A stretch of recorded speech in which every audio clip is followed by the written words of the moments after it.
اللهم صل على سيدنا محمد وعلى آل سيدنا محمد كما صليت على إبراهيم وعلى آل إبراهيم إنك حميد مجيد. أعوذ بالله من الشيطان الرجيم. بسم الله الرحمن الرحيم. الذين تتوفاهم الملائكة ظالمي أنفسهم فألقوا السلم ما كنا نعمل من سوء بلى إن الله عليم بما كنتم تعملون فادخلوا أبواب جهنم خالدين فيها فلبئس مثوى المتكبرين. قال المؤلف والمفسر رحمه الله تعالى أدام النفع بعلومه وعلومكم في الدارين آمين إلى أن قال يخبر تعالى عن حال المشركين الظالمين أنفسهم عند احتضارهم ومجيء الملائكة إليهم لقبض ارواحهم الخبیثہ. ان آیات میں اللہ پاک خبر دیتے ہیں ان مشرکین کے بارے میں جنہوں نے اپنے اوپر ظلم کیا، کفر کیا، شرک کیا. جب ان کی موت کا وقت آتا ہے اور فرشتے ان کی طرف آتے ہیں ان کے ارواح خبیثہ کو نکالنے کے لیے فَأَلْقَوْا السَّلَمَ أَظْهَرُوا السَّمْعَ وَالطَّاعَةَ وَالْإِنْقِيَادَ قَائِلِينَ مَا كُنَّا نَعْمَلُ مِنْ سُوءٍ. اللہ پاک فرماتے ہیں کہ اس وقت پھر وہ کہیں گے ہم ہر بات کی اطاعت کرنے والے، سننے والے اور اپنے آپ کو تابع کرنے کی کوشش کریں گے، اور یہ کہیں گے کہ ہم نے تو کوئی برا کام نہیں کیا دنیا میں.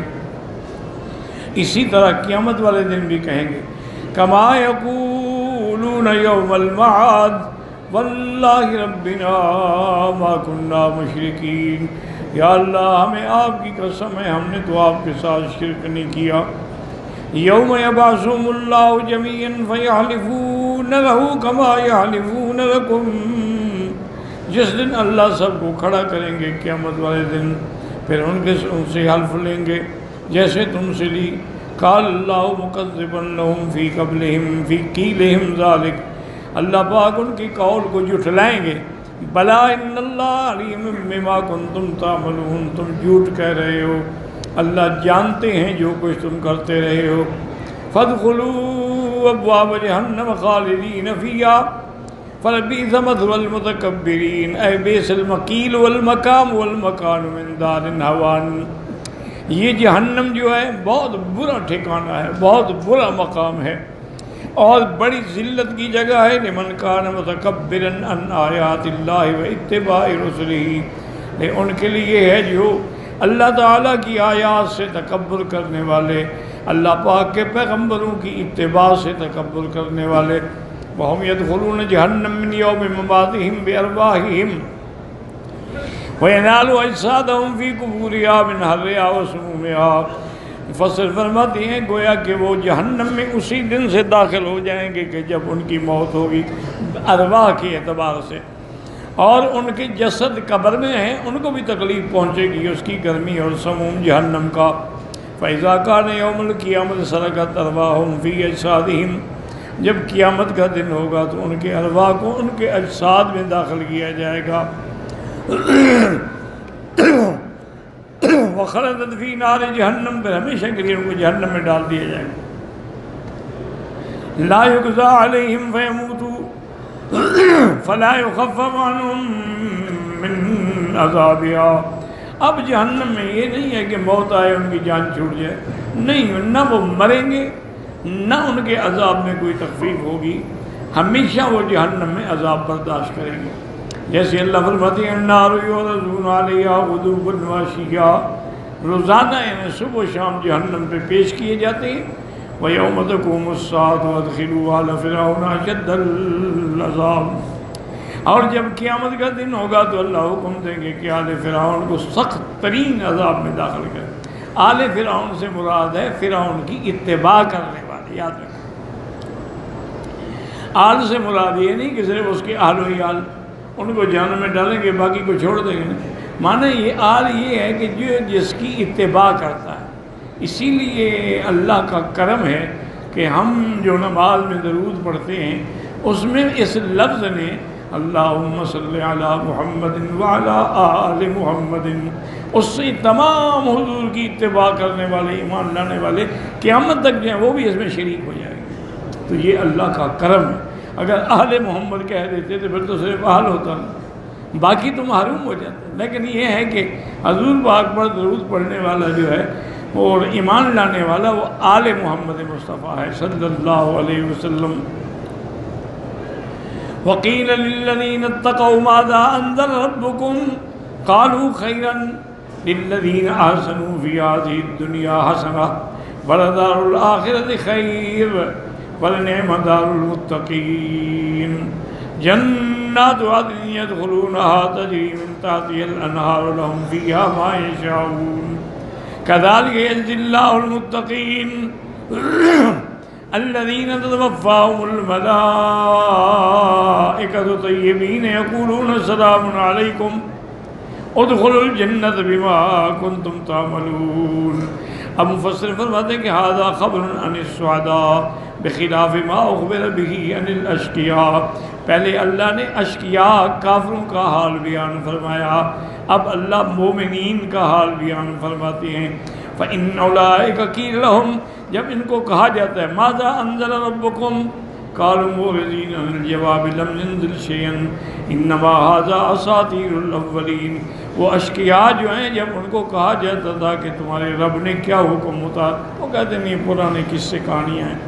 لیکن مومنوں کو جب کہا جاتا ہے وہ کہتے ہیں قالوا خیرا، اللہ نے خیر رحمت اتاری ہے، اے انزل خیرا رحمتا و برکتا لمن اتبعہ وآمن بہ، اللہ نے رحمت اتاری ہے، برکت اتاری ہے ان کے لیے جو اللہ کی اور اللہ کے رسول کی اتباع کرنے والے، ایمان لانے والے ہیں۔ ثم اخبر اما وعد اللہ عبادہ فیما انزلہ علی رسلہ، اب اللہ تبارک و تعالیٰ خبر دیتے ہیں کہ اللہ نے اپنے بندوں کے لیے جو وعدہ فرمایا تھا، اور اللہ کے اور وہ وعدہ جو تھا قرآن پاک میں اللہ پاک نے اپنے رسول پہ نازل فرمایا تھا، وہ کیا تھا؟ للذین احسنوا فی هذه الدنیا حسنہ، جو اچھے عمل کرنے والے ہیں ان کے لیے اس دنیا میں بھی بھلائی ہے۔ کقولہ تبارک و تعالی من عمل صالحا من ذکر او انثى وهو مؤمن فلنحیینہ حیاۃ طیبۃ، جو تم میں سے عمل صالح کریں گے مرد ہو یا عورت، لیکن شرط ہے کہ وہ ایمان والے ہوں۔ اللہ فرماتے ہیں ان کو زندگی بھی اچھی دیں گے، فَلَنَجْزِيَنَّهُمْ أَجْرَهُمْ، اور ان کے اعمال پہ ان کو قیامت میں بہتر سے بہتر بدلہ عطا فرمائیں گے۔ بِأَحْسَنَ مَا كَانُوا يَعْمَلُونَ، اے من احسن عملہ من احسن عملہ فی الدنیا، جس نے دنیا میں اچھا عمل کیا، احسن اللہ الیہ عملہ فی الدنیا والآخرہ، اللہ اس کے لیے دنیا اور آخرت دونوں میں بھلائی فرماتی ہیں۔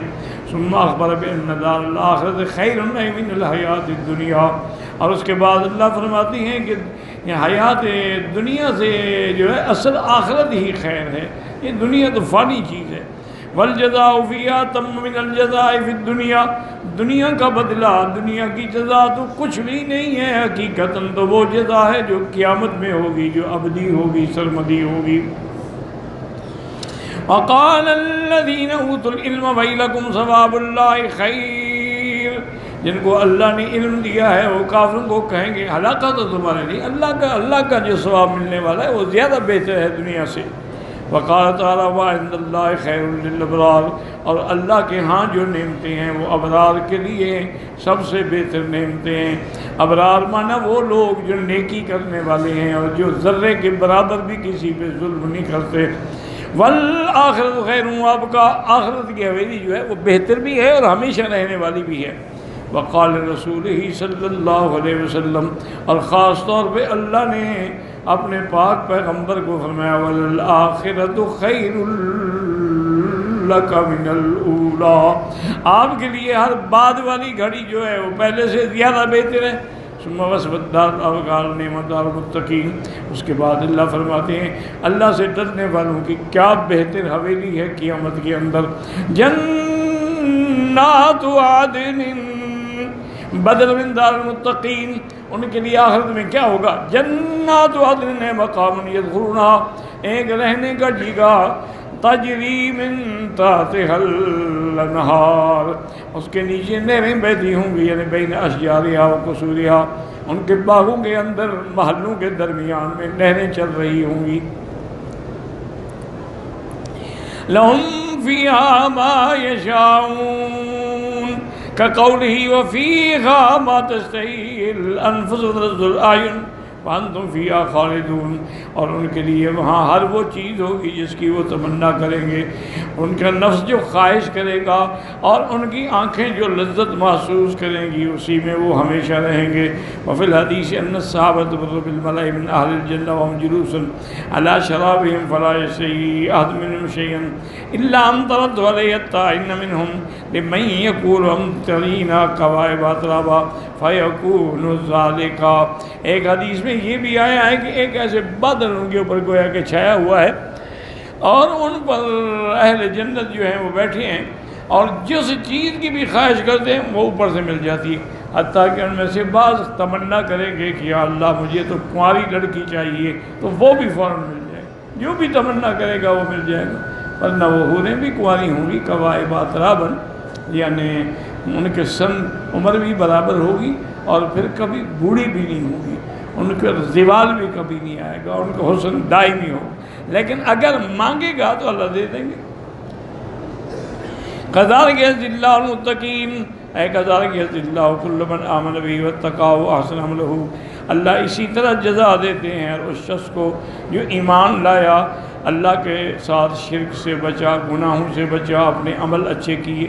ثم اخبر عن حالهم عند الاحتضار انہم طیبون مخلصون من الشرک والدنس وکل سوء، اللہ خبر دیتے ہیں مومنین کی موت کے وقت کہ وہ بالکل جو شرک سے بھی خالص، گناہوں کی میل سے بھی خالص، ہر برائی سے بھی خالص، جب ان کی موت کا وقت آتا ہے اللہ کے فرشتے آ کے ان کو سلام کہتے ہیں، والملائکۃ تسلم علیہم وتبشرہم بالجنہ، ان کو سلام بھی کہتے ہیں اور جنت کی بشارت بھی دیتے ہیں۔ ان الذین قالوا ربنا اللہ ثم استقاموا تتنزل علیہم الملائکہ الا تخافوا ولا تحزنوا وابشروا بالجنة التي كنتم توعدون، وہ آگے کہیں گے کوئی غم نہ کرو، کوئی ڈر نہ کرو، اور مبارک ہو تمہیں جنت کی جو اللہ نے تم سے وعدہ کیا تھا، تمہارے لیے وہ جنت انتظار میں ہے۔ نحن اولیاؤکم فی الحیات الدنیا والآخرہ، ہم ہی تمہارے ناصر اور دوست ہیں دنیا کی زندگی اور آخرت میں بھی۔ وَلَكُمْ فِيهَا مَا تَشْتَهِي أَنفُسُكُمْ، اور جنت میں جو خواہش کرو گے وہ تمہیں ملے گی۔ وَلَكُمْ فِيهَا مَا تَدَّعُونَ، اور جو مانگو گے وہ ملے گا۔ نُزُلًا مِّن غَفُورٍ رَحِيمٍ، یہ مہمانی ہوگی اس پروردگار کی طرف سے جو بخشنے والے بھی ہیں اور مہربان بھی ہیں۔ وَقَدْ قَدَّمْنَا الْأَحَادِيثَ الْوَارِدَةَ فِي قَبْضِ رُوحِ الْمُؤْمِنِ وَرُوحِ الْكَافِرِ عِندَ قَوْلِهِ تَعَالَى يُثَبِّتُ اللَّهُ الَّذِينَ آمَنُوا بالقول الثابت في الحیات الدنیا وفي الآخرہ وَيَذِلُّ اللَّهُ الظَّالِمِينَ وَيَفْعَلُ اللَّهُ مَا يَشَاءُ، اللہ تبارک و تعالیٰ مومنین کو ثابت قدم رکھیں گے قول لا الہ الا اللہ، دنیا میں بھی اور آخرت میں بھی، اور گمراہوں کے ظالم اللہ تبارک و تعالیٰ جو چاہیں کرے۔ تو اس لیے اللہ سے دعا کریں کہ اللہم اجعل آخر کلامنا لا الہ الا اللہ محمد رسول اللہ، یا اللہ ہمارا آخری کلمہ جو زبان سے نکلے نا وہی تیری توحید کا کلمہ، لا الہ الا اللہ محمد رسول اللہ۔ اسی لیے آپ دیکھ لیں تمام اولیاء اللہ کی کتابیں اٹھا کے پڑھ لیں، سب نے اسی کلمے پہ زور دیا، اور یہ بھی لکھا ہے کہ ہمیں جو بھی ملا ہے نا اسی سے ملا۔ اسی لیے جتنے بزرگ گزرے ہیں، جس جماعت سے گزرے، سب اسی پہ زور دیتے تھے کہ لا الہ الا اللہ محمد رسول اللہ۔ اور حضور پاک نے بھی فرمایا کہ افضل الذکر لا الہ الا اللہ محمد رسول اللہ، سب سے افضل ذکر کیا ہے؟ یہ ذکر ہے۔ اور یہ بھی فرمایا کہ جنت کے دروازوں کی کنجی کیا ہے؟ لا الہ الا اللہ محمد رسول اللہ۔ اور یہ بھی فرمایا من قال لا الہ الا اللہ دخل الجنہ، جس نے اس کلمے کا اقرار کیا وہ جنت میں داخل ہوا۔ اور یہ بھی فرمایا من کان آخر کلامہ لا الہ الا اللہ، جس کی آخری کلام ہوگی کلمہ لا الہ الا اللہ، گویا کہ وہ جنت میں گیا۔ تو اس لیے اس کلمے کو چلتے پھرتے اٹھتے بیٹھتے یعنی حرز جان بنا دیں، ورد بنا لیں، فطرت ثانیہ بن جائے کہ زبان سے ہر وقت یہ کلمہ نکلتا ہے۔ حضرت قاضی احسان شجابادی رحمۃ اللہ علیہ بہت بڑے عالم خطیب تھے، حضرت شاہ جی رحمۃ اللہ علیہ کے بہت بڑے ساتھیوں میں تھے۔ انہوں نے فرمایا کہ جب میں چھوٹا تھا، یعنی 3-4 سال کا تھا، تو میری والدہ مجھے ہمیشہ یہی کلمہ پڑھاتی لا الہ الا اللہ محمد رسول اللہ۔ اب میں گھر سے باہر جاتا، واپس آ کر احسان کلمہ سناؤ تو میں سناتا لا الہ الا اللہ محمد رسول اللہ۔ اب سونے لگتا کہتی کلمہ سناؤ، میں کلمہ سناتا، اٹھتا تو کہتی کلمہ سناؤ۔ تو کئی دن کے بعد آخر بچہ تھا میں، تنگ آ گیا، میں نے کہا اماں مجھے کافر سمجھتی ہو؟ اس نے کہا کیوں؟ نے کہا ہر وقت آؤ تو کلمہ، جاؤ تو کلمہ، سو تو کلمہ، اٹھو تو کلمہ، یہ کیا ہے یار؟ میں الحمدللہ مسلمان ہوں، مسلمان کا بیٹا ہوں۔ انہوں نے فرمایا بیٹا ناراض نہ ہو، میں اس لیے یہ کلمہ تمہیں بار بار پڑھاتی ہوں تاکہ تیری زبان پہ یہ کلمہ چڑھ جائے کہ موت کی سختی بھی آئے تو تیری زبان سے بے ساختہ نکل جائے لا الہ الا اللہ محمد الرسول اللہ۔ کیونکہ جو آدمی جس چیز کی عادت بناتا ہے نا تو وہ اسی کی پھر موت کے وقت جو ہے نا کئی لوگ ہیں نعوذ باللہ مرنے کے بعد حکا کرتے رہے، حکا پیتے تھے نا، تو ان کو موت کے وقت بھی صرف حکے کی تمنا تھی۔ ایک بڑا پڑھا لکھا آدمی، میں نام نہیں لیتا، کسی کا غیبت ہوتی ہے، وہ مجھے سنانے لگا کہ جی میرے والد صاحب کی طبیعت تو بالکل ٹھیک تھی، جس دن ان کی موت آئی ہے تو صبح اٹھے ہیں تو بالکل ٹھیک تھے، اور انہوں نے مجھے کہا کہ میری جو کٹ ہے نا شیو وغیرہ کرنے کے لیے وہ لے آؤ، تو خود ہی اپنی شیو بنائی، خود ہی اپنی داڑھی پہ اس طرح پھیرا اور بالکل ٹھیک ٹھاک تھے، غسل اس کے بعد موت۔ یعنی یہ اچھائی بیان کر رہا ہے کہ موت سے پہلے انہوں نے داڑھی منڈی۔ انا للہ و انا الیہ راجعون ولا نقول الا لا حول ولا قوة الا باللہ العلی العظیم۔ اب اللہ فرماتے ہیں کہ کافروں کا کیا حال ہوگا؟ هل ينظرون الا ان تأتيهم الملائکۃ او یأتی امر ربک كذلك فعل الذین من قبلهم وما ظلمهم اللہ ولكن كانوا انفسهم يظلمون فأصابهم سيئات ما عملوا وحاق بهم ما كانوا به يستهزئون۔ يقول تعالى محددا للمشركين لا تماديهم بالباطل واقترارهم بالدنيا۔ اب اللہ تحدید بیان کرتے ہیں ان مشرکین کی جو اپنے باطل کی اندر گم ہیں اور دنیا کے دھوکے میں پڑے ہوئے ہیں۔ هل ينتظر هؤلاء الا الملائکۃ، کس کا انتظار کر رہے ہیں؟ فرشتوں کا، کہ جب وہ قبض کرنے کے لیے آئیں گے۔ انت تم قبض ارواحہم او یاتی امر ربک، یا تیرے رب کے حکم کا انتظار کر رہے ہیں کہ جب قیامت قائم ہوگی۔ وما یعانونہ من الاحوال فرمایا کذالک فعل الذین من قبلہم، اے ہاکذا تمادی فی شرکہم اسلافہم ونظراہم، ان سے پہلے جو کافر گزرے وہ بھی انہی کی طرح کفر کے اندر گم تھے۔ حتیٰ ذاقوا بأس اللہ وحلوا فی ما ہم فیہ من العذاب والنقال، حتیٰ کہ اللہ کے عذاب نے آ کے ان کو پکڑ لیا اور ان پر اللہ کا عذاب اترا۔ وما ظلمهم اللہ لأنه تعالی اعذر الیہم وقام حججہ علیہم برسال رسلہ وانزال کتبہ، اللہ کسی بھی ظلم نہیں کرتے، انہوں نے اپنی جانوں پہ خود ظلم کیا ہے۔ اللہ نے تو کتابیں بھی اتاری، پیغمبر بھی بھیجے، رسول بھی بھیجے، انہوں نے دلائل بھی دیے، دعوت توحید بھی دی، لیکن یہ ظلم پہ لڑے اڑے رہے۔ کہو اللہ سے ہم پر عذاب برسا دے۔ یہ استہزاء کرنے والے جو ہیں پھر ان کو قیامت والے دن فرشتے کہیں گے ھذہ النار التی کنتم بہا تکذبون، او جس کا تم انکار کرتے تھے یہ ہے وہ جہنم۔ اب دیکھ لی جہنم تم نے، اب سحر ھذا، کیا یہ جادو ہے؟ ام انتم لا تبصرون، اندھے ہو؟ دیکھ لو اب جہنم کہ پیغمبر جو کہتے تھے وہ حق تھا کہ نہیں۔ لیکن قیامت میں جہنم دیکھنے کے بعد پھر اگر حسرت بھی کریں، تندم بھی کریں تو اس کا کوئی فائدہ نہیں ہوگا۔ تو اس لیے دعا کریں کہ اللہ ہمیں زندگی میں ہی صحیح ایمان اور صحیح عمل کرنے کی توفیق عطا فرمائے۔ واللہ اعلم۔